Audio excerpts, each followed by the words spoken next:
आपको शौक जो वीडियो बनाने का है, कब से? वीडियो बनाने का शौक तो नहीं था, लेकिन डांस करने का शौक है बचपन से ही। वो तो अच्छा, छोटी सिस्टर ने ऐसी मस्ती में मम्मी को दिखाने के लिए मस्ती में डाल दिया। ऐसे नहीं डाला, हमने अच्छा, नहीं डाला, अच्छा, तो किसी और ने है। हमने तो सिर्फ स्टेटस पे लगाया था, वहां से किसी ने डाउनलोड करके वो डाल दिया। किसी ने तो चाहा मतलब गलत हो उनके साथ, लेकिन मेरे साथ तो उल्टा हो गया। उल्टा हो गया, अच्छा हो गया। अच्छा हो गया मेरे ये साथ। वायरल हो गई। लोग तो डांस बहुत लोग करते हैं, इंटरनेट पे डालते हैं, लेकिन सबके वायरल नहीं हुआ। तो वो कौन सा गाना था ऐसा जिसपे आपका जो क्या उसने अलग क्या किया आपने उस गाने में?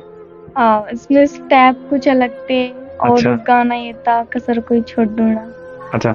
तो स्टेप्स आपने कहीं सीखे हैं या फिर नहीं, आप खुद मैंने ट्राई अपने करते हैं? तरफ से ही वो स्टेप बनाए, मतलब गाने का कोडिंग मैं लेके चली हूँ। अच्छा, गानों की कोडिंग लेके आप सीखते हैं, चलते हैं वैसे ही। हाँ। वाह, क्या बात है। तो हमारी ऑडियंस आपको देख रही है, छोटे से कमरे से ये वायरल हुई है और यहीं पर वीडियो बनाया है। काफी सारे बड़े बड़े चैनल पे भी आपकी वीडियो आई है।